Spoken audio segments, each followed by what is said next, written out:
Everybody's okay with that. We do have some folks that have been signed up for the meeting and haven't been able to attend. And Josh has shared the agenda with you in the chat, which is fantastic.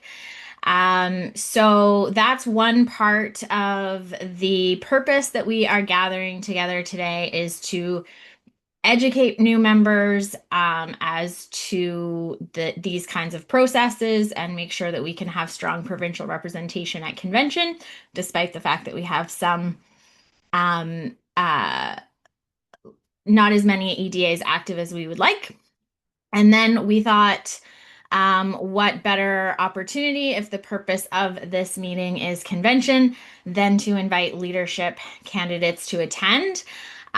We are hearing from 3 of 5 of the leadership candidates today in a forum discussion that we've designed based on questions that have been submitted at a previous event we held earlier in the week. I'll talk about that in a minute. I just want to acknowledge that 2 of the candidates have already spoken with us at the provincial level. So Tennille Johnston and Avi Lewis were able to join us for our provincial executive or provincial council meeting in November.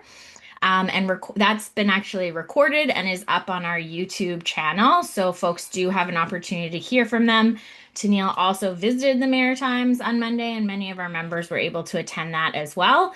So our job as an executive or an EDA or anybody elected to represent the members is not to support one candidate or another. Our job is to make sure that you have the opportunity to hear from all of them equally.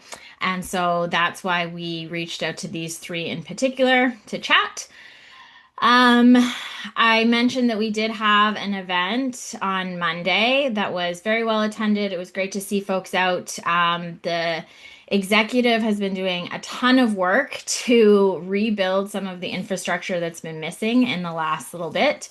Part of that has been just getting us to the point where we are compliant with Elections New Brunswick. And I gave a big shout out to Isabel in my presentation. And I just never can, I don't think I can shout out enough to Isabel on the work on the financial side of things that she's done to get us to that place. So we talked about that. And we also, the executive met in the beginning of December to do, some of us actually, not all of us. Some of us got together at my house and did an entire weekend of strategic planning. And out of that came some really great initiatives. We've had our first in a long time newsletter that we released before Christmas that we're excited to continue on a quarterly basis. I talked about, we have the presentation recorded and we'll share that with members, but I'm just doing kind of like a high level overview. I think it's helpful for leadership candidates as well. And one of the things that we did at the meeting in on Monday was we put up a flip chart piece of paper and asked people what questions they would want to ask the leadership candidates. And then I emailed that out to the executive, gave the executive an opportunity to add to that list. And then myself, Ty, who's my vice president, and Josh, who is our right-hand person on all things administrative, we got together and kind of created this format of introductions, closing questions, and some questions in between based on what came of that sort of polling the membership at that meeting. So that's a little bit about setting us up for success in hearing from the leadership candidates. At 7:45, we're going to go into a little bit more detail about convention dates and processes. Again, part of this event is that member education. And I should say as well, I meant to say this, that as we were formulating the agenda, and we knew we were having 3 of 5 leadership candidates. And Peter signed up to come talk to us about the renewal project. We thought to ourselves, geez, this is turning into a pretty cool event for just little old New Brunswick. Like, I think we're punching above our weight here. And so we thought, why not open it up to other members as well? because we feel like this is a struggle kind of across the country in these areas where people are excited about the leadership race. They are getting engaged, but they maybe don't have an EDA. They don't know how to become a delegate to convention. They don't know how to pass a resolution. And so we're sort of viewing ourselves as a service provider of some sorts in providing this information for folks. So it's exciting to see that we are, adding to our list of attendees here as we speak. And that's what's going to happen from 7:45 till 8 p.m. is that convention dates and processes. And then from 8 till 8:15, as I mentioned, we're going to have Peter Julian visit us. He has started a project with some other folks called Renewal NDP, and they have submitted quite a large resolutions package and are trying to get it passed through several EDAs. So he's just going to talk about, what renewal means to him and how the project came about and those resolutions. He's also available for questions. So he's just going to talk for 5 to 10 minutes and then you'll have an opportunity to ask questions. So that's a little flag. If you're taking notes, and have a question, please jot it down for Peter. Just going back to the leadership candidates section, because we did do that process of asking members 4 questions already and formulated a really nice, tight 30 minutes here with the candidates. We aren't going to take questions from the floor. I know that sometimes disappoints people, but it's just a way of making sure that the questions that we ask really did come from a broad sort of process of getting members to engage, which we feel like we did. And then at 8:15, we're going to kick everybody out that isn't from New Brunswick. And we're going to go through our resolutions that some will be the ones that Peter's team has put forward. Some will be ones that we came up on our own. And we've designed a little bit of a process that is hopefully time efficient. But if we run out of time, like I'd like to keep us under the 2 hour mark here tonight. So if by 9 we haven't decided everything, there's still another part of this process, which is the executive meeting on Wednesday. So technically, our resolutions are going to be put through the provincial wing.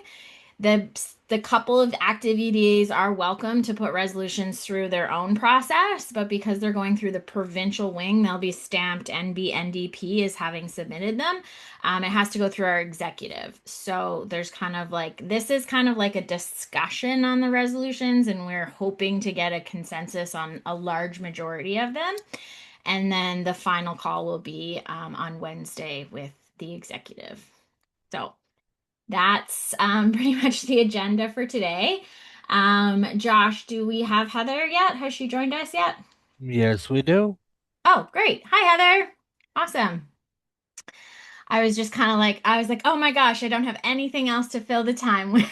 We're gonna have to jump right in. So, I um, I was here. I was just but you did an excellent job filling the time. okay, great. So yeah, that's our agenda for the evening. And with that, we will move on to the leadership portion. So what we asked the leadership folks to do was to give a 2-minute introduction each and knowing and hearing about a little bit about the history of New Brunswick and where we're at as a provincial wing. We'd like to hear about a time that you took a passionate group of people that had very little support or infrastructure and made something really big happen. Doesn't have to be electoral politics, could be a movement, labor organizing, anything like that. I don't think I gave a order for this one. So when I play soccer, I always do whoever shows up first gets to go first. So Rob, I believe you were on when I got on. So take it away. Geez, thanks. Okay, so hello everybody. Bonjour, je m'appelle Rob Ashton. Je suis dock worker from Vancouver. 2 quick stories. One is a number of years back, we organized a group of workers that were being mistreated by one of at that time, the largest container company in the country. And through the hard work and the passionate organizing from the members, we were able to, after many months of bargaining, we were successful in gaining them a massive wage increase. Um, and it was their good share of the profits that this company makes, as well as a better retirement package. And some of the workers actually doubled their wages, which was very significant. So we were very proud of that endeavor. It was one of our first organizing projects since we got back into it. The second one is a more personal story. We had a worker that had health issues, and they were struggling day to day. And our system is based on our benefit system on the waterfront is based on hours worked.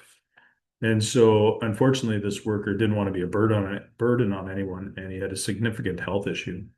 And over time, he couldn't attend work as much as he needed to continue up his benefits, and eventually he just faded away, and he fell off our benefit program and everything else. This was then brought to my attention, and thankfully, I was able to convince the employer to put him back onto benefits so that he could actually go into weekly indemnity and then onto long-term disability.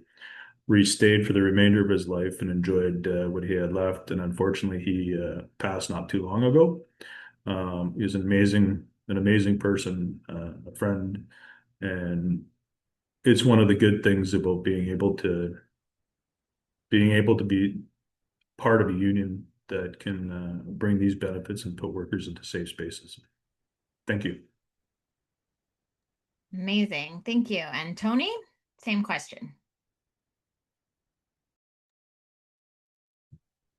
Good. Well, bonjour mes amis. Je suis père, grand-père et agriculture biologique.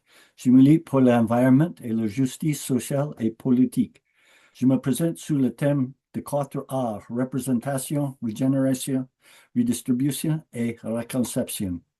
But the story I'd like to share is I ran in 1980 in a federal riding that was separate from where my provincial riding was. It included my provincial riding, but when I went to run in 1981 provincially, I discovered that there were just a handful of people on the membership list.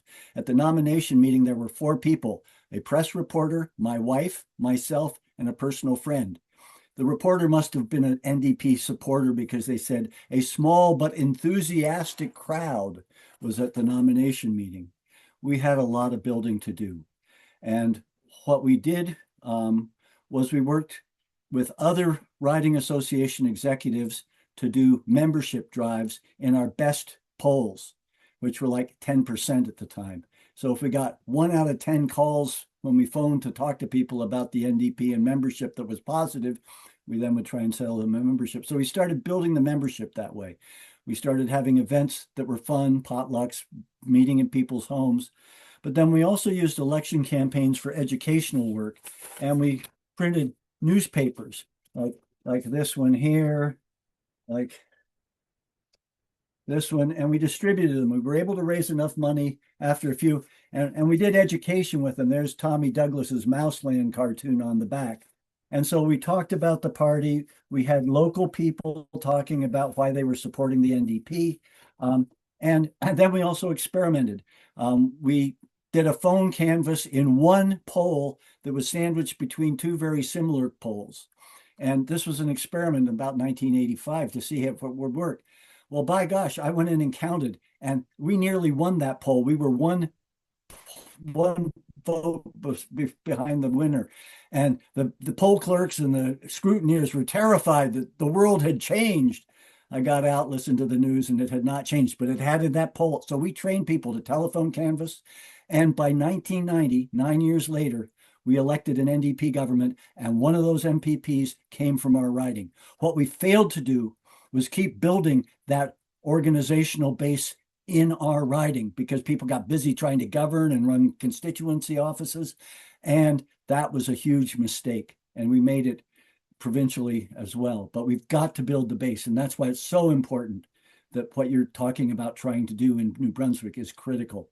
Because even if we won a majority government in the next election, the party has not got the base to support it at this point, which is why we've got to rebuild it. Amazing. Thank you. Heather? Thanks, Christine. Nice to see everybody. It's always a delight to be with you, Tony and Rob. I'm coming at you from Calgary. I just actually had a bit of a town hall in Calgary, and so I'm in a back room at a community center because that's where they found me some space to be. Um, and this is I think what we're all doing. We're all, in community halls and church basements and cafes on union lines, just really doing that work of trying to rebuild our party. And I guess there's two examples I'll give as well. And one of them is, even just my riding of Edmonton Strathcona. I think about the Alberta NDP. I think about the federal NDP. We've got to remember that the Alberta NDP was at, 4 seats in 2015. That's all they had. And that election, they became government. They were the government of Alberta. So we can do it. There are things that we can build in this party. And I think the model we used in Edmonton Strathcona, where we brought in regional organizers. I know Rob and Tony have heard this story many times, but I'm really proud of how we brought in, we used our riding association to actually support regional organization for riding associations that didn't have as much resources as we had. We took our volunteers from our riding and we sent them to other ridings to do the work so that we could expand the party. We worked with riding associations, not just in target ridings, but in every single riding to start building up that capacity, to make sure they knew how to do a fundraising letter in December, to host an event, to do a candidate selection. And I will say, it works. It is the only thing that will work for New Democrats. The idea that we have year-round regional organizing, the fact that we did that in Edmonton Strathcona, and we did it, we gave resources from our campaign. We didn't do an election day thing. We did everything to make sure that we got other people elected. And what happened is we actually had more of the vote.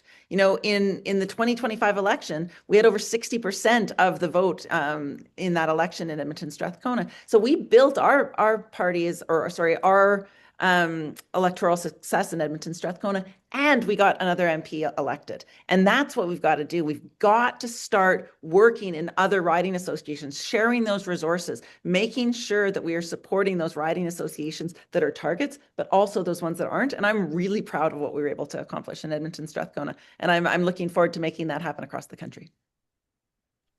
Amazing. Those are great stories. Thank you. So the next question, each candidate will have 2 minutes each. And this is on internal party. On the internal party side of things, we'll move on to external in a minute.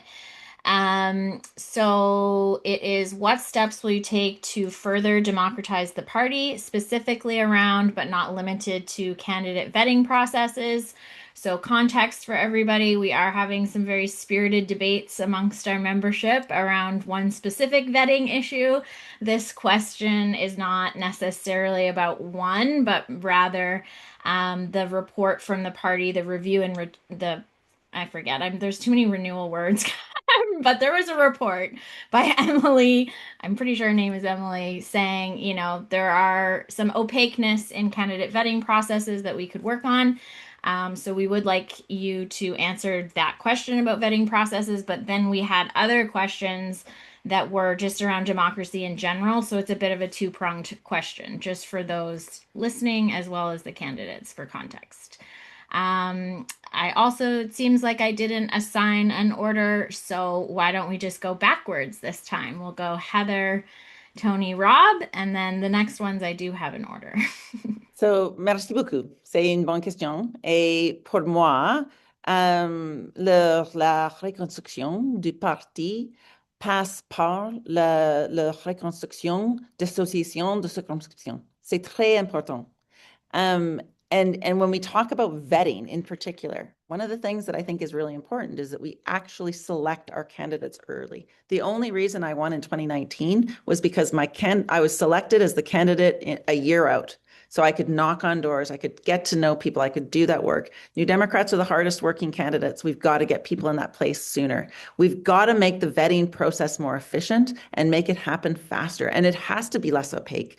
People have to understand how it's being done, so that we can be accountable. This is all it does when we have an opaque process, all it does when we have a process that doesn't work with the speed that it needs to, is it sows the idea of suspicion. It makes people wonder what's happening in the background. We've got to be better at that. Making sure candidates are selected early, making sure that riding associations have the skills to run a good candidate nomination process, making sure that the party understands that the getting candidates vetted is a priority. It has to be a priority. It has to be something that we put forward in an urgent manner to make happen fast. And then when people are not vetted, when they don't pass vetting, there needs to be a really clear way for us to share that information back to our members and back to the individuals. Of course, there's going to be privacy concerns. Of course, some of that stuff can't be public all the time, but everything that can be should be, because we need to make it an open process. We need people to understand how vetting is done, what steps are being taken, and if somebody isn't successful, why. That's key. Thank you. Amazing. Thank you. Tony, that makes you next. Well, before we get to vetting, communication in the party has to be much more of a two-way street, where the concerns and the ideas from the riding associations and the membership are actually having a significant impact and help direct the party. It has seemed to be just for too long, the communication from the party has been about send us money now, it's urgent, we're in the last day of the last quarter, send me 3 or 4 emails to tell me that. So we've got to actually have communication that works both ways, and we could be promoting our successful ridings and the things that they're doing and sharing that information across the country. But with respect to vetting, I've been increasingly concerned with the opaqueness of it, or the lack of clarity, and the fact that it has said, no, that candidate that you thought would work in your local riding is somebody who put something up on the internet 10 years ago that we think might come out and be like stepping in manure. Like, that's stupid. The media will go after you at some point anyway, no matter what kind of candidate you put in, if you're going to get close to winning. And if we want to avoid all controversy, we're not going to be good New Democrats. So we've got to have a better way of assessing what really is a worrisome vetting issue, and not just what could become problematic. Are you wanting us to do like the second and third answers to be 30 seconds, Christine? In a minute, we're going to do those ones. Okay. Yeah. Rob, same question to you. You bet. Yeah, see, increasing democracy within the party starts with reforming the party structures to make them more accountable to the members and not the future leader. This means a federal council that speaks for members instead of being a rubber stamped. It means a federal office that supports EDAs, understanding that they're the front line of the NDP, or as I would say in my day job, our locals. They're the locals of our party. On vetting specifically, like my fellow candidates here, I went through the party's vetting process, and it took some time. And I've heard that some of the candidates for general elections have had it much worse, and that's a problem. So the folks who are putting their names forward to run for the NDP need and deserve to be respected and need full transparency into why their vetting is delayed. If someone's package isn't completed on the regular timeline that needs to be, there needs to be clear communication to that candidate. Like, why did it happen? Was there too many packages put in? Was there too many people being processed? That kind of stuff. You see, we at least owe this much to people who put their names forward and want to grow our movement across this country. Thanks. Great, thank you. So this next round is on external policy, and we're doing it a little bit differently. So something we've noticed is that you tend to all agree on a lot of things, which is great. So each of you will have 1 minute. Each of you in one of the questions will have 1 minute to answer the question. And then the other two will have 30 seconds to essentially add anything, agree enthusiastically more, or if you do happen to disagree with something, include that in your 30 seconds. It's kind of a play on the, if anybody has ever done improv, it's kind of a yes and exercise here. So the first question is on to Heather. So you have 1 minute to respond. And the topic I gave was military spending. The question that was asked was, do you agree with Mark Carney's military spending? Well, listen, the question is longer than a minute. I'm going to tell you that right off the hop. But listen, here's the thing. Mark Carney came to the Canadian public in April and said 2.5 defense spend. And you know what? The New Democrats agreed with that. We agree because we want to make sure that the men and women in uniform, the people that are in the military have the tools that they need to do the job that we are asking them to do. You know, increasingly we are asking them to respond to climate crises around the country. Our Arctic sovereignty, of course, is at risk. The threat that Donald Trump is putting forward is changing the international world order. But 5% is very different. And 5% at a moment in time where we are not living up to our obligations to protect healthcare, where this government has invested half of what they promised in housing during a housing emergency in this country, that's too much. It's too much to be going to defense spending, especially at a moment in time where we see him doing that to appease Donald Trump, where he is, talking actively about joining the Golden Dome, where he is, in fact, cutting the taxes that would go to those people that have private yachts and private jets. Like, there needs to be huge overhaul in our taxation. And we need to invest in our people. And so I can get behind a 2.5. I cannot get behind a 5. Great. And Rob, a 30-second agree, disagree, extend. So, do we need to be spending 5% of our economy on the military just because Trump said so? I agree with Heather. Absolutely not. But we do need to make sure that the members of the Canadian forces are paid fairly for the job that they do because they're workers. They're part of the working class as well. And other point I agree with Heather on is, and with Trump continuing to make threats to nations around the world in our general location, we need to make sure that they have the equipment they need to do their jobs and to defend us if need be. Thank you. Great. Tony, 30 seconds. No, we should not be spending the money that Carney is talking about. We need to be developing a non-violent defense strategy because Canada, no matter how much it spends on the military, is not going to protect ourselves from the US militarily. They spend more than the next 7 highest spending nations on their military.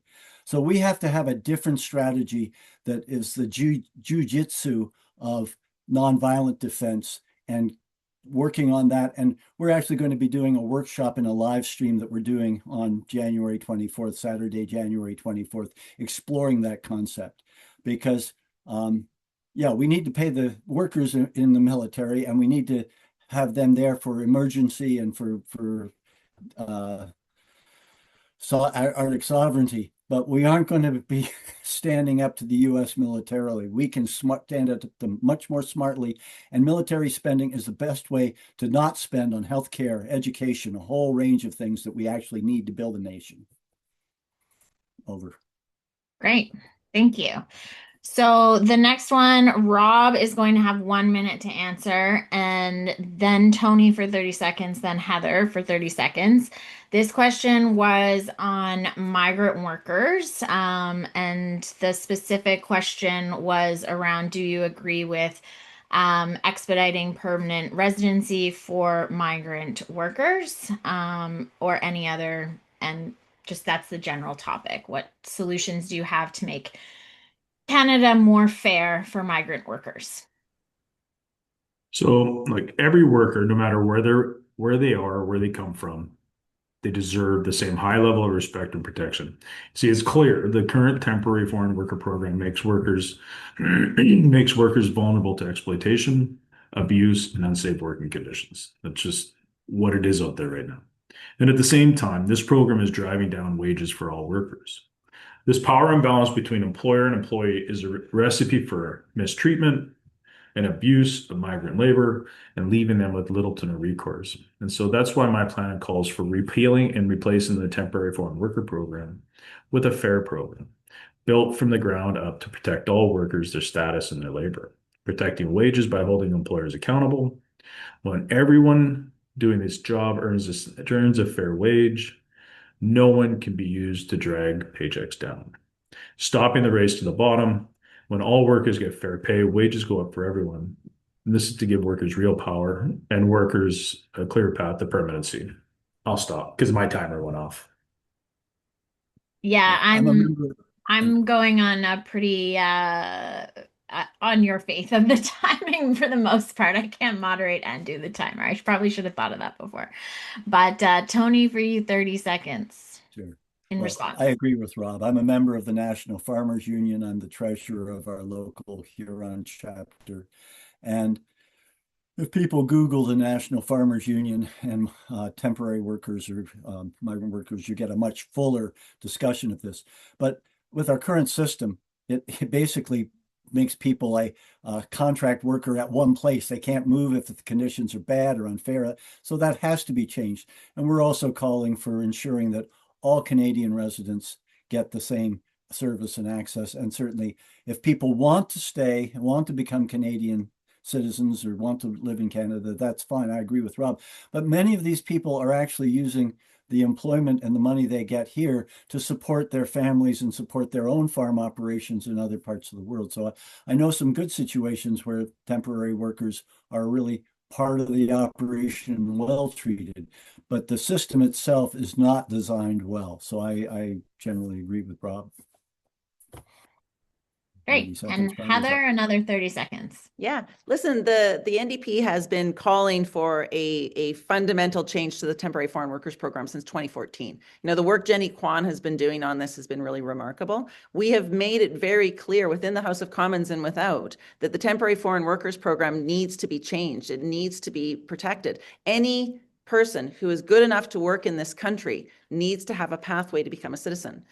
We need to be recognizing that the United Nations has in fact said that the temporary foreign workers program is at risk of modern day slavery. It needs to be fixed. It doesn't need to be thrown out. And frankly, I'm very, very disgusted by the Conservatives and Liberals that are blaming temporary foreign workers, that are blaming immigration for housing crises and for healthcare crises that they in fact made. Great.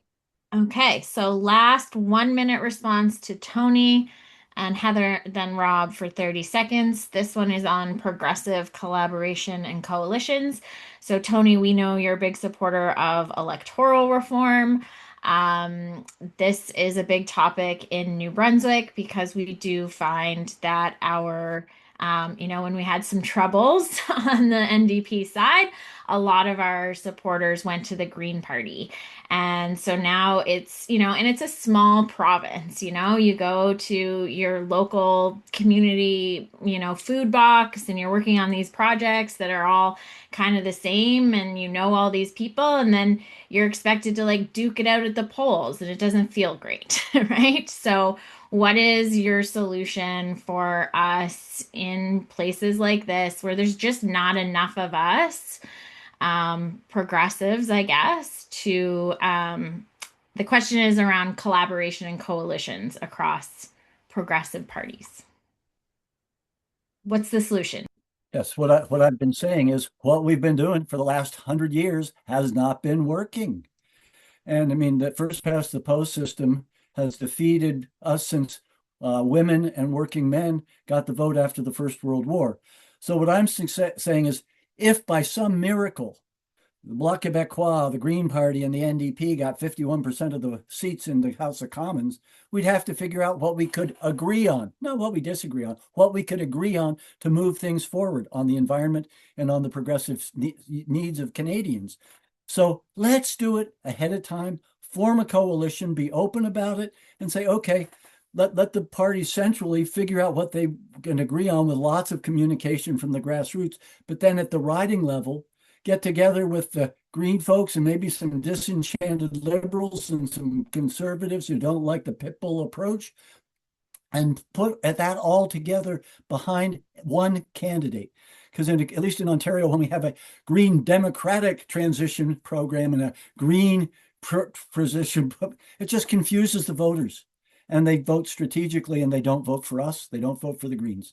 So we've got to figure out a way to deal with what we've got now, which is first past the post, until we can control the government and bring in proportional representation so Canadians are represented fairly every election. But we've got to develop a new strategy, and I believe a collaboration and a coalition which probably makes the most sense, but others may have better ideas. Heather? So Tony, I'm going to agree with you on one thing, and I'm going to disagree with you on one thing, if that's okay. Absolutely, we need electoral reform. We all know that. We should be pushing the government to do that, and I'm always going to be so heartbroken that Justin Trudeau, lied to Canadians and didn't follow through on that. But I am a New Democrat. I am a staunchly, to the core New Democrat. And I will say, when I am in the House of Commons, there is a difference. There is a difference between the New Democrats and the Greens and the Liberals. The Liberals love to hug us. This is not the same party. We are the only progressive party fighting for working class Canadians all across this country. So I don't believe that we should be joining with the Greens. I'm a New Democrat. I will continue to be a New Democrat. Not to be I harsh love we got a disagreement. It's so Sorry. great.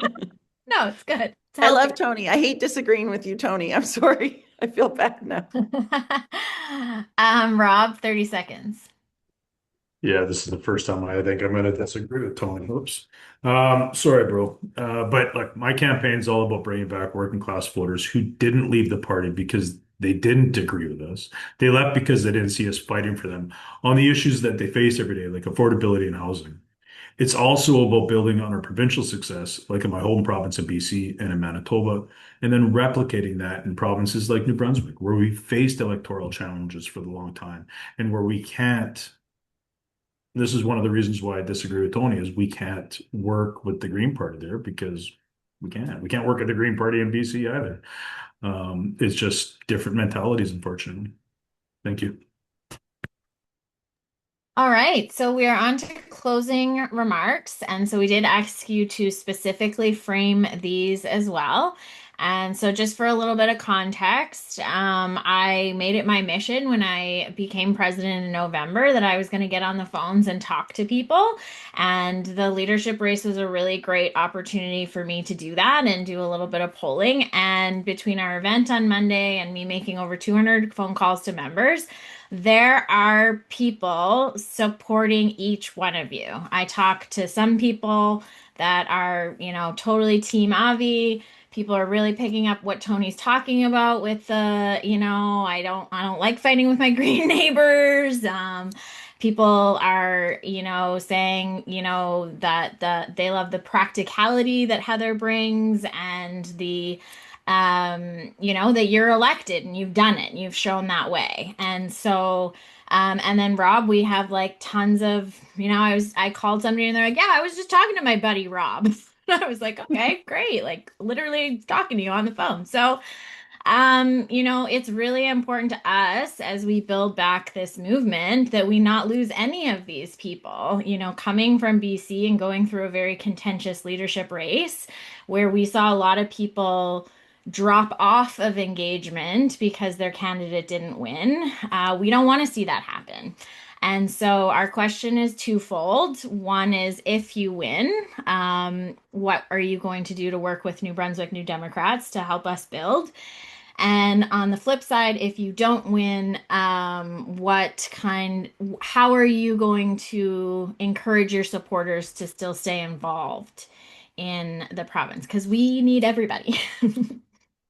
So, in this one, I didn't pick an order, but I'm gonna do Tony, Heather, Rob, because we haven't done that yet, that order yet. Well, but before we get to the actual leadership vote, I would like to vote. I'd like to invite any of your members and anyone on tonight's call to a workshop we're doing at 3 p.m.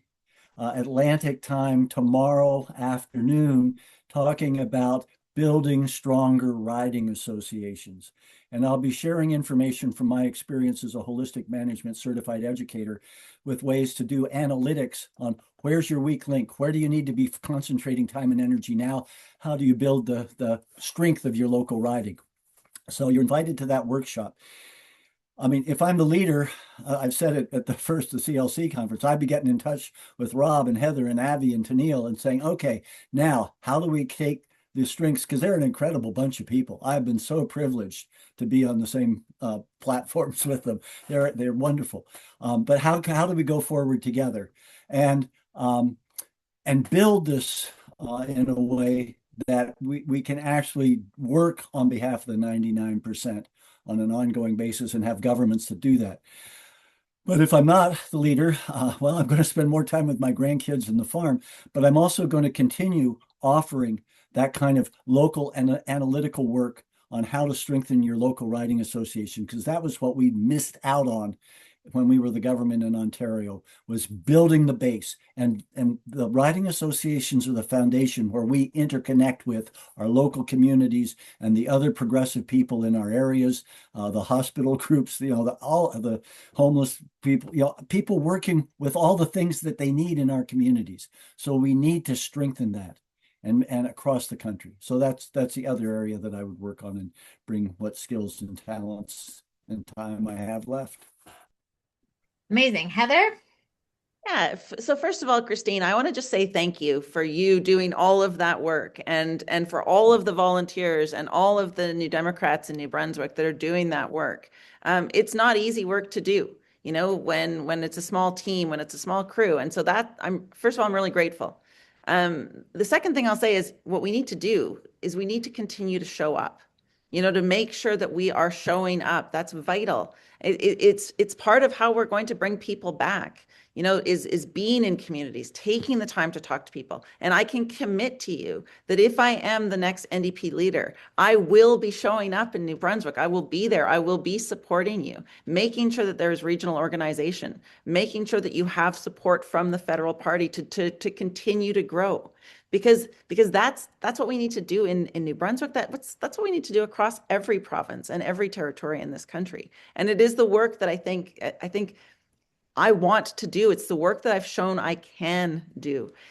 I'm a member of parliament. I've been doing this work since well before I decided to actually put my name forward for leader. I've door knocked. I have helped out in almost every single province in this country, and I will continue to do that and continue to show up. And if I'm not the leader, that doesn't change. I did that work as a member of parliament. I knocked on doors. I was in Newfoundland helping Jim Dinn on election night, pulling the vote for him. I'm committed to this party. I'm committed to this movement. It is who I am at my core, and I will continue to be there for New Democrats across Canada. Great. Thank you. Rob, close us out. Will do. Hey, friends. I know that for a long time, New Democrats have been an endangered species in New Brunswick. While we've had historical success with Elizabeth Weir and Yves Godin federally, but those seem like distant memories. But in New Brunswick, something that's burned in the minds of every New Democrat there was the betrayal of Dominic Carty. In the union movement, we have a word for someone that does that. We have a word for someone that crosses the line and sides with the boss, and that word is scab. You see, while the party is still feeling the sting from him selling out, from him scabbing on our party, we now need to move forward and rebuild. And you see, my leadership is focused on building on the provincial successes where we have them and fostering them where we haven't in a long time, like here in New Brunswick. Because provincial success breeds federal success. While there are many number of things we can't do because of electoral laws, the key to our shared success is through the membership, new and existing membership. So, as leader, the federal party will support EDA's membership drives and training materials with administrative support so that we can build the base we need for both of our parties to succeed. We'll ramp up trainings and skills on public outreach and fundraising so that members are confident when they volunteer their time for their party and so that the EDAs are more self-sufficient. We need strong provincial parties to provide the base to win at the federal level, and that's true for any leader. That's the key component of my campaign, and that is what I will do as leader of the federal NDP. C'est vu en MPD qui gagne, en MPD qui se bat. Je suis votre gars. Mes amis, je suis prêt. Merci beaucoup. Great.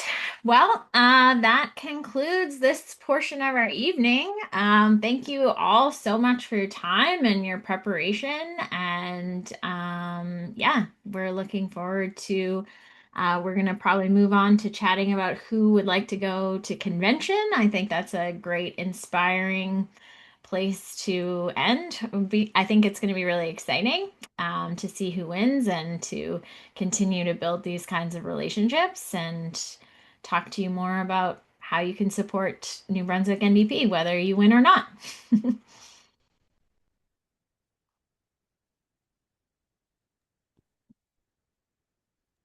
Thanks, everyone. See you Thanks, later. everybody. Bye.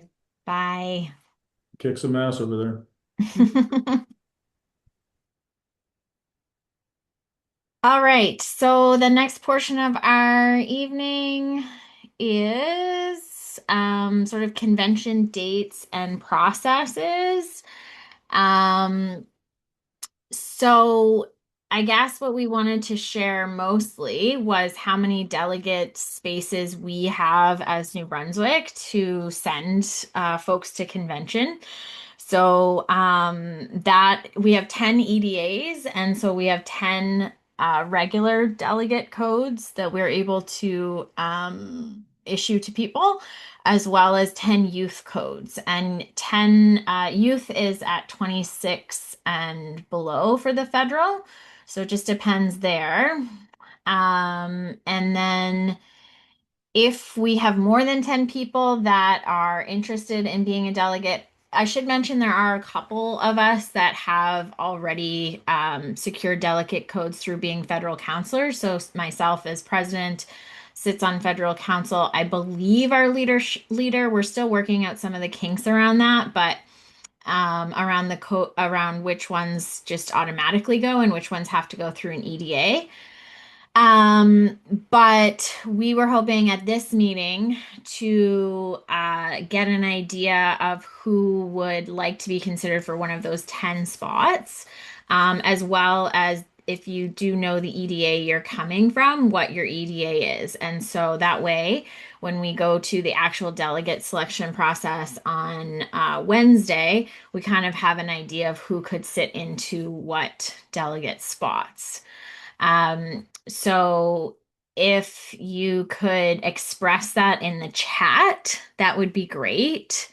So yes, I'm interested in convention, what EDA you're from, and then also it would be good for us to know if you feel confident about your ability to attend convention financially, or if you feel like you might need support. We're looking at ways that we could do that. Unfortunately, because of firewalls between provincial and federal money, we can't necessarily give you from provincial coffers, but there might be a way for us to use some of the active EDAs that we do have to either pull from their resources or even solicit specific donations to support people to attend convention. So, yeah, and like this is for everybody, like even folks on the executive and things like that that have already expressed interest. I think it's a good idea for us to have like the tally in the chat. And then the other thing I will say as well is that if we have more than the 10 that wants to go, um,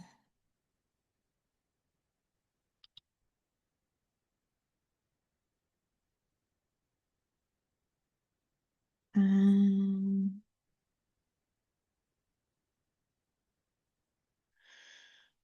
great. The other thing I will let people know about is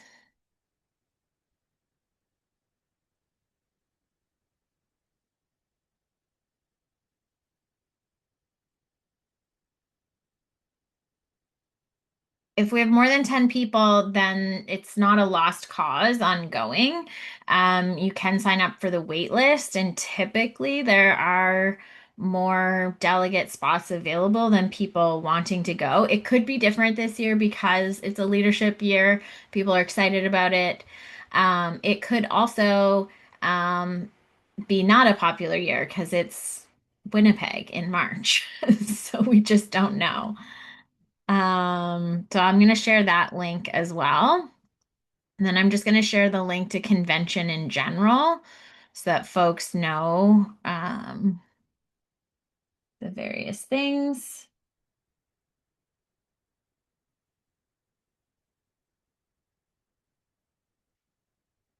So what we're going to be working on in a little bit after we hear Peter speak is the resolutions. Those are due January 27th. It's very in line with the membership deadline for the federal leadership race.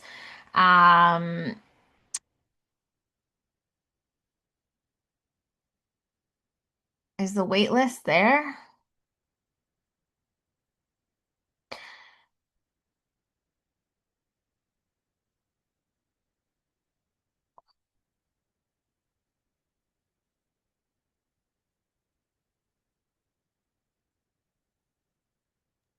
And one other thing, Christine, I know that Alex Gagne had mentioned as well to me before the start of this meeting that Evelyn Godfrey would also be potentially interested in the convention. Okay.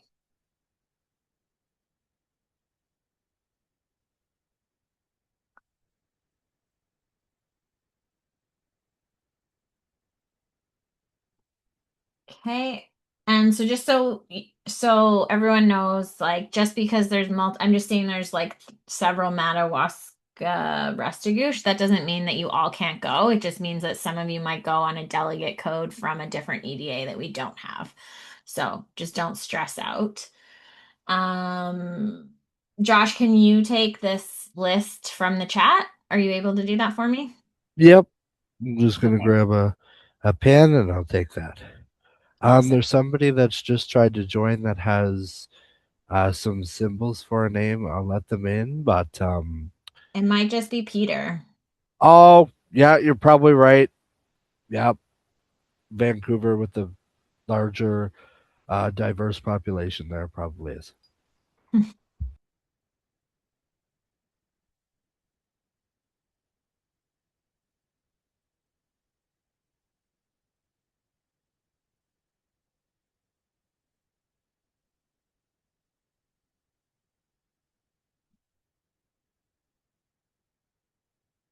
Are they in?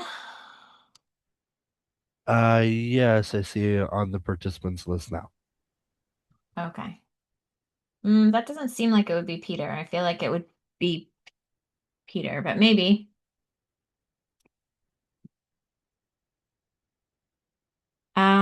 So yeah, just some other timelines. So the resolutions and a delegate selection is supposed to be by the 27th. So that's why we are doing that formally and officially at our executive meeting on what's that date? The 24th? No, we're doing it on the 21st. From there, what happens is the resolutions will go to a committee of folks that are meant to um, do a ton of work in terms of cross-referencing whether resolutions duplicate each other. If they're very, very similar and the spirit of the motion is the same, they may combine them with the permission of EDAs. They'll also rule anything out of order. So sometimes people submit things to convention that is not the jurisdiction of the party. Particularly, I think we need to double check some ones that were submitted to us, even at the New Brunswick level. I'm unsure. I know in BC we weren't allowed to like direct the caucus to do anything. There was supposed to be like a separation of church and state for better lack of a better term, but so there are things like that the committee filters through the resolutions to determine whether they're in order.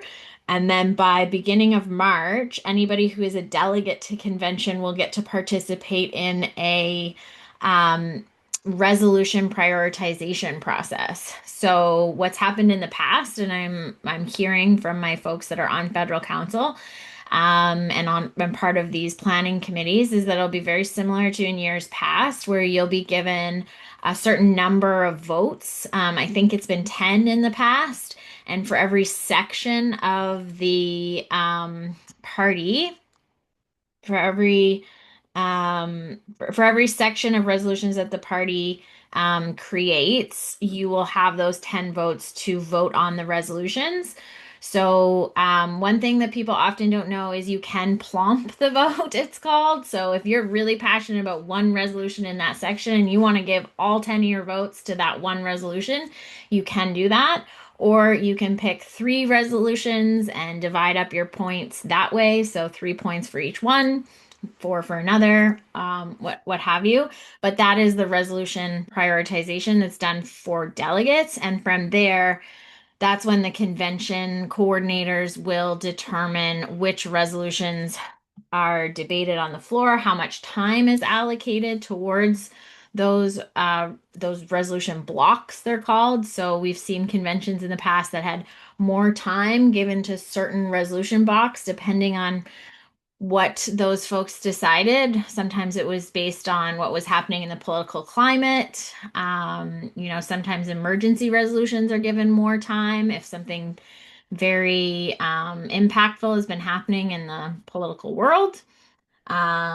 So that's a little bit about the resolution process and important dates and things like that. So with that, I'm seeing Peter has joined us.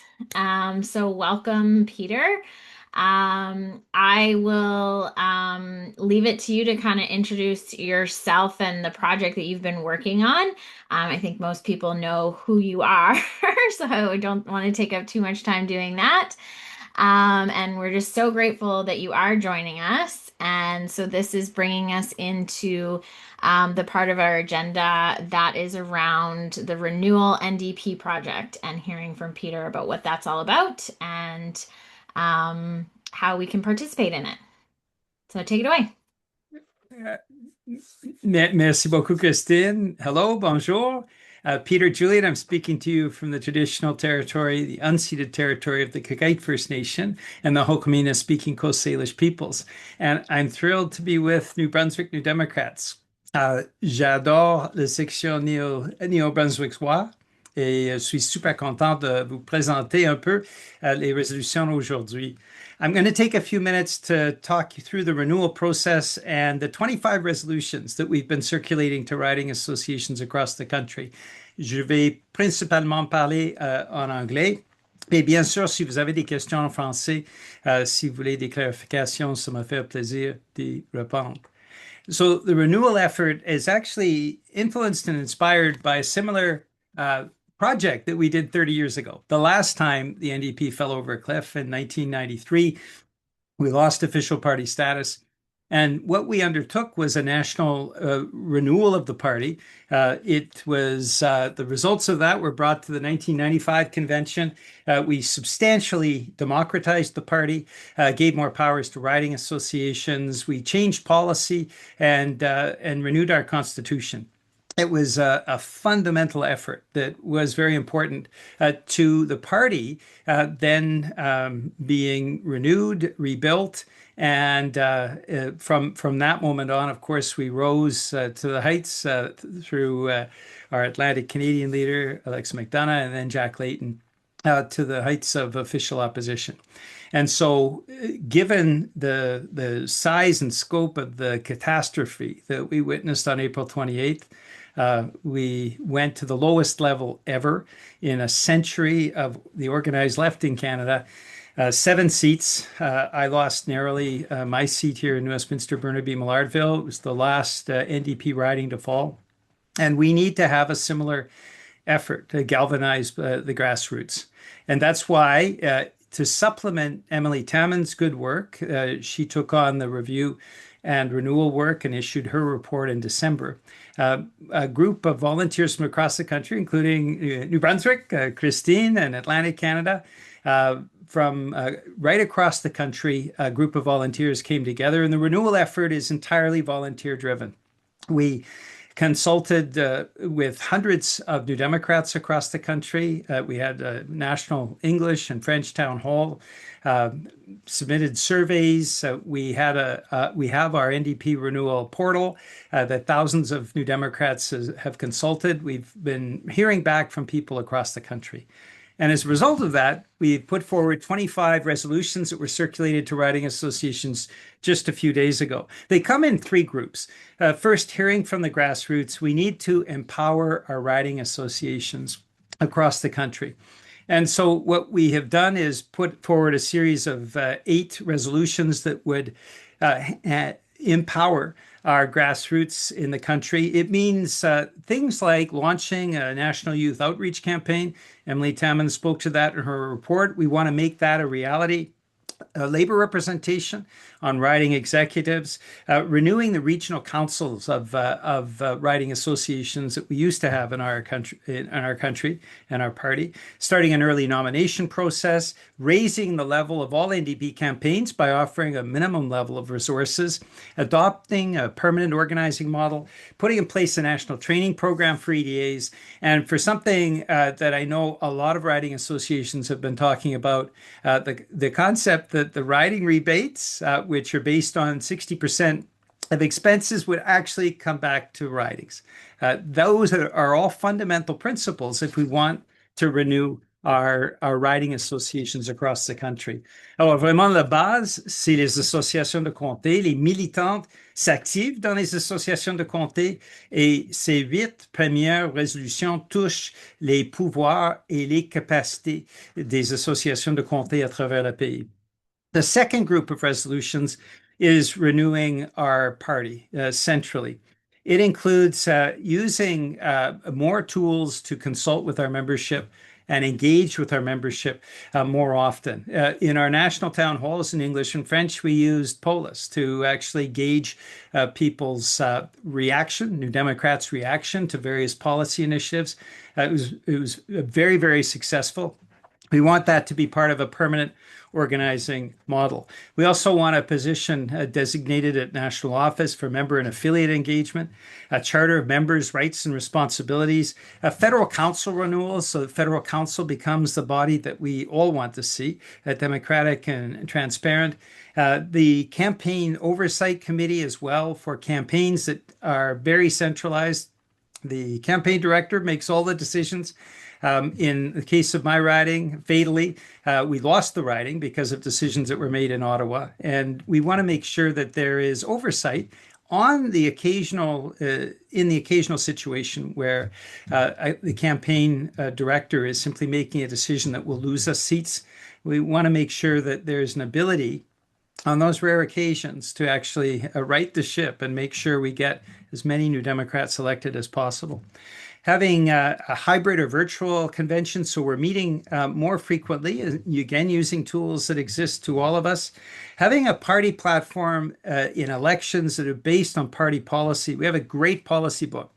It's not used for elections, and it should be, because a lot of thought has gone into the development of that policy, using that as the foundation, of course, building on that for our election campaigns. And establishing an ongoing renewal committee, because there is so much work to do to rebuild this party. It shouldn't end with the convention at the end of March. Alors, la deuxième section, c'est vraiment la transparence, la responsabilité du Bureau national et de faire en sorte qu'on est en train de renouveler toutes nos structures pour que ce soit beaucoup plus dynamique. L'autre chose à considérer, c'est que quand on a fait ça, j'ai parlé d'il y a 30 ans, le processus de renouvellement, on a fait tellement de levées de fonds parce que les gens ont été consultés de façon réelle que le résultat était que l'NPD est passé d'être dans la pire situation financière à d'être le meilleur parmi toutes les partis politiques nationales. So there's also very much a smart fundraising approach in all of this membership engagement. 30 years ago with renewal, we actually got the party out of debt because members were engaged in the process. They gave, they contributed. And the reality is the NDP passed from being in the worst financial situation of any political party in the country 30 years ago to being in the best financial situation when we followed renewal. So having that ongoing renewal process is very, very important. And the third section is on policy. Now, as I mentioned, we have a very, very good policy book, and we want to use that as the foundation for our election platforms. But there are a number of areas where the policy book does not reference discussions and debates that we're having now in the party. And so the third and last section of the 3 sections and the 25 resolutions are on policy, including full employment, artificial intelligence, regulation and governance, tax justice, transparency, fair taxation, expanding the role of crown corporations, including in areas like groceries and telecommunications, a guaranteed livable basic income, and supporting and endorsing UNDRIP, the United Nations Declaration on the Rights of Indigenous People and free, prior, and informed consent. So those are the policy areas that currently are holes within our policy book. And what this would do is ensure that we're filling those holes and having those debates in these areas that are now emerging as important areas. Alors, la troisième section, c'est vraiment, ça touche les politiques du parti et ça touche les sections où là, présentement, on n'a pas de politique. C'est vraiment important, par exemple, le plein emploi et d'autres considérations qui, jusqu'à maintenant, ont été laissées à côté. Alors, ces débats-là, on va avoir au Congrès aussi à Winnipeg. So those are the 3 sections, and that's our approach of renewal. And this is what we've heard back from activists right across the country, riding associations and affiliates. We want to regalvanize our party like we all do. We want to make sure that it's on a sound financial foundation, and that, of course, comes with member engagement. We've seen that with organizations that renew, engage their membership. They do better financially, they do better democratically, and we will be coming out of this convention, I hope, a much, much stronger movement. The idea is to give the tools to the leadership candidates, and whoever is chosen as our leader will come out of that Winnipeg convention with the tools that allow them to get right to work. We may well have an election this year, so we have no time to waste, and that's why we're offering these 25 resolutions for you. And I look forward to any questions or comments that you may have. This, we are asking writing associations to adopt all 25 and send them on. Some writing associations have done that. Rather than debating one by one, the reality is the way the policy process works is step 1 is to send the resolutions to convention. Step 2 is the members then deciding which resolutions are going to be most important or prioritized. Step 3 is then having the time on the convention floor to actually debate those resolutions. Often that is subject to appeal as well. Step 4 is then we actually start debate on the resolutions. And finally, step 5 is the actual vote on the resolution itself. So we're asking writing associations and affiliates to send on the resolutions so we can get that first step done. And then in the coming weeks, we'll be asking people to prioritize if they support certain aspects of the renewal, that they help to prioritize some of those resolutions so that they actually make it to the floor for the vote. Alors, ça, c'est mes commentaires et je suis prête pour toutes vos questions et tous vos commentaires. Merci beaucoup. Awesome. Thank you so much. Do folks have questions for Peter? Yes, if I may. I'm not sure if this was already mentioned before, so I apologize if so. Does Renewal have any plans with engaging with the the federal executive elections, in like ways of like endorsing or like putting up a candidate for a position, yes or no, and what are your reasonings behind that? Well, we're agnostic on leadership. We have not taken a position for or against any of the leadership candidates, and in fact, you'll see in the renewal document things that each one of our leadership candidates has actually spoken to. So that is a clear position we've taken. As far as executive elections are concerned, we haven't thought of that yet. We will see who is stepping forward coming into convention. But at this point, we're really focused on giving the tools, the nuts and bolts, to the leader. And that over the next few weeks and the prioritization process is going to be where we're putting most of our focus. Thank you.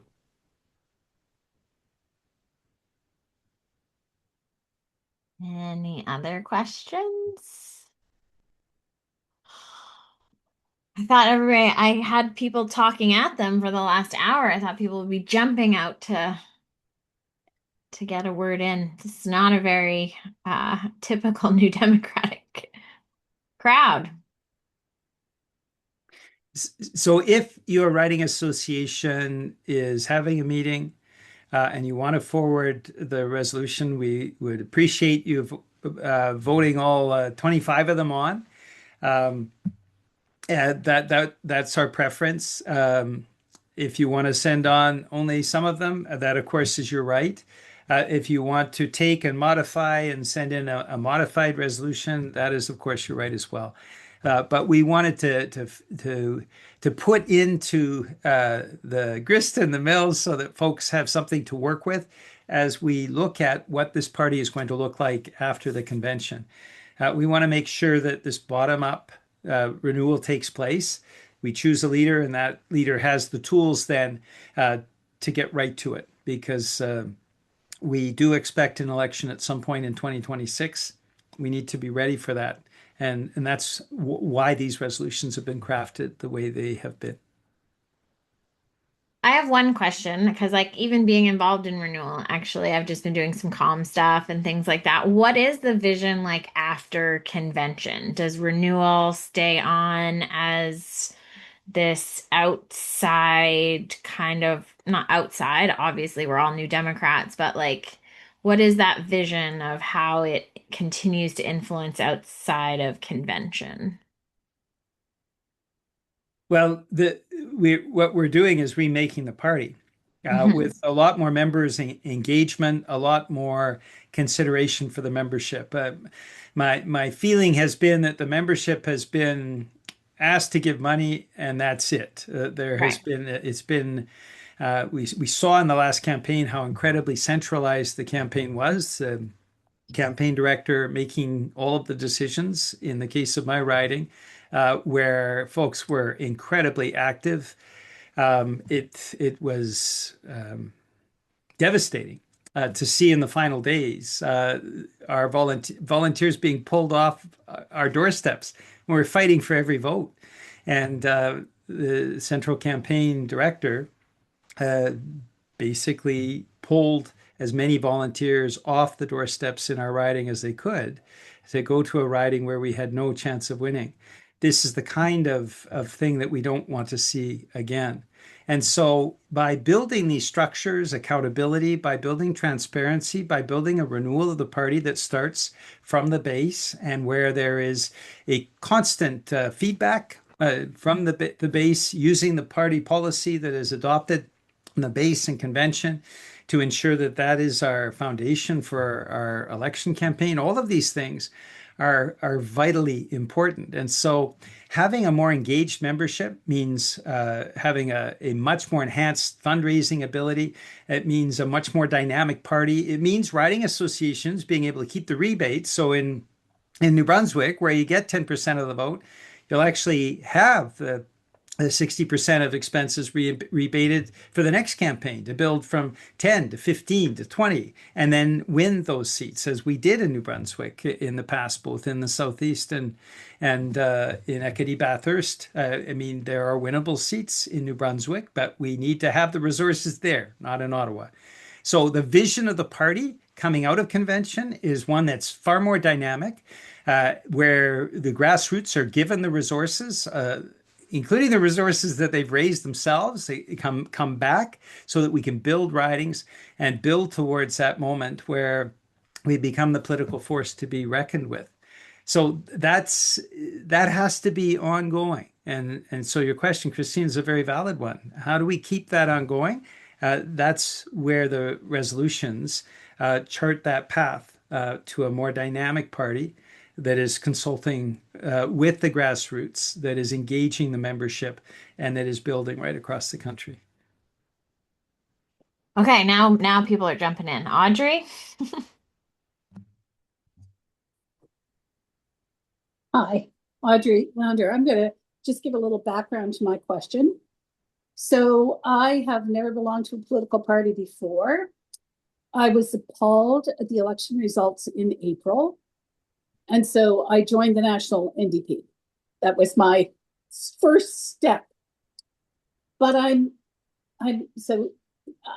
found out in November that I belong to the provincial NDP because I joined the federal NDP. But what I want to know is what I do as an individual to help bring a more progressive focus in my community. Like, how do I get people to understand, for example, that there is no liberal government? We have a conservative and a right-wing conservative possibilities like right now, and we need to build this so that there is an option in this country. But what do I do? Like as a 70-something senior citizen who just wants to see my country progress in a way that is consistent with my values. Thank you, Audrey. Where do you live, if you don't mind me asking? I'm in Moncton. In Moncton, yeah. Great. I mean, we build step by step, and this is why Renewal is looking to put the resources back into ridings. In my riding, when I started 20 years ago, first time I ran, we had a base of 15%. So in the previous election, we built from 15% to 33% and narrowly won the riding by 300 votes on election night. And this is where I believe in New Brunswick, having worked in New Brunswick, in northern New Brunswick, all the way from Edmundston to Shippagan, Miscula, the Mick in the school. I've seen firsthand how people respond to the NDP message. To do that, we need to make sure the resources are there. They're in places like Acadie, Bathurst, and Madawaska, and Moncton, and Saint Jean, and Fredericton. And so that's where I think we have erred in the last few years. We've been centralizing our resources in Ottawa, and that has not been good for the regions. And it has meant in New Brunswick, I think, that we have undermined the credibility that we had built up, that Yvonne Gaudin built up as a member of Parliament. And we have to get back to basics. Getting back to basics means having the resources where we can build slowly and steadily. And we won't convince everybody overnight. You in your role, you look a lot younger than 70, so you're a very spry 70-year-old. You're converting one person at a time. And if in Moncton we got 3% last time, we can double that and then double it again and then double it again. Over 2 or 3 elections, we then become really a grassroots movement that is prepared to win that riding and have progressive democratic socialist representation in that riding. That's how we build. And so why Renewal is so focused on membership engagement and putting the resources back into the ridings and back to the membership is because that's where the growth is going to happen. It's not by centralizing our resources in Ottawa that we grow. Obviously not. In fact, by centralizing resources in Ottawa, arguably, we've had the worst result in democratic socialist, social democratic movement history. Since the founding of the CCF, we've never done this badly. So we have to change how we do things. That means empowering you. It means empowering other folks in Moncton, and it means building step by step so that we can have the kind of movement that is present everywhere in our country. Thanks. I can just add to that a little bit too, Peter, just to plug some of the work that NDP is doing. So before, when Ty asked me to take on this role, it was like conditional on that a group of us was going to take Organizing for Power. And so folks don't know what Organizing for Power is. It's a program developed by Jane McAlevey originally. She's a very famous labor organizer. She has passed on, but her, people that worked in her organization still run the program. And that's what it is it's how do you develop those tools? How do you identify people in your community that are leaders? How do you have these conversations? All that step-by-step stuff that Peter was talking about, that's what our executive is focused on. So issues-based organizing, putting the NDP aside for a little bit and recognizing that everybody cares about housing right now, cost of groceries right now, all of those things that we can organize around. And then be like, once we have a strong base of people that we know care about those issues, say, well, the only political party that cares about those things is the NDP, right? So we're doing that work. The other thing that we're doing is in March, we are hoping to, and I think we've committed to having an activist training weekend. And that is something that came out of the Emily Taman report, and we had planned it before the report came out. So we're once again ahead of the party in New Brunswick. So we are going to teach folks those kind of skills on issues-based campaigning, and we're going to solidify some of these regional organizing structures that we've been talking a lot about. And yeah, so Audrey, what you can do is come to that training and get involved because it's like what Peter said, step by step for sure. Josh? Yes, good evening. Thank you for coming and joining us tonight. What my question is around, it would be the resolutions with regards to the EDA rebates. I've seen multiple different versions in the hopes of us being able to move back towards getting something back as opposed to what's currently going on. I There's the one for 100%, one for 60, one for 50. What do you foresee as the most winnable and achievable at the convention? That's a great question, Josh. It's what we want to see, I think, and we have to work for it. So what's achievable is what we work for. In British Columbia, we have 100% rebates back to ridings at the provincial level. I see no reason at all why we shouldn't have 100% rebate back to ridings. Here's why, right? The federal party already gets a 50% rebate on all of the national expenditures. So there is already a significant source of financing there. The party also has access to folks who contribute in ridings. And so because the reports are sent through the federal office, they have access and are able to contact those members for additional fundraising. So the federal party already has the model. What I'm suggesting very strongly, given what happened 30 years ago, the more we have membership engagement, the more we got out of debt. And that's why we were able to be in the best financial situation of all the political parties at the end of the renewal process. So the party direction, I think, is very clear. It need to engage the membership so that we can raise the funds to run a national campaign. And that means that the second part of that piece, once we've taken care of the national party, is ensuring that ridings are taken care of. So I firmly believe 100% should be going back to the ridings, 100% of the candidates' rebates. What that means is the more you raise, the more comes back to the riding as seed money for the next campaign. That's how you build. So 100% is reasonable. It is logical. It is what existed prior to 3 campaigns ago. And we were told after going into the 2019 election that it would only happen once, that the rebates were only going to go to the central party once because it's an emergency. We had to pay off the 2015 debt and we only need to do this once. And now 3 elections later, we still have rebates going to the national party. I think that's a mistake.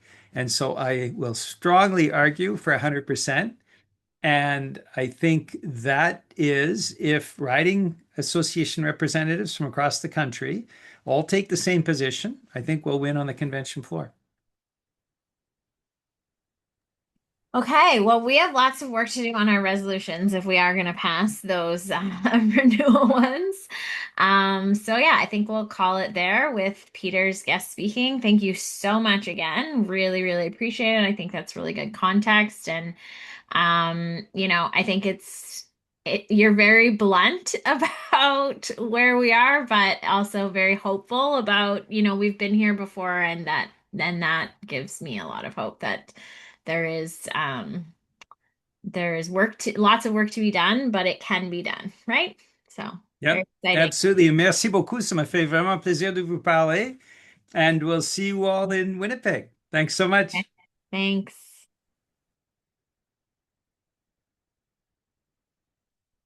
Okay, so we're a little bit off schedule. I apologize. Hopefully that was helpful for folks. We do have a lot of work on these resolutions. Hopefully we can do it in a way that is efficient. So I'm going to share a document with you right now.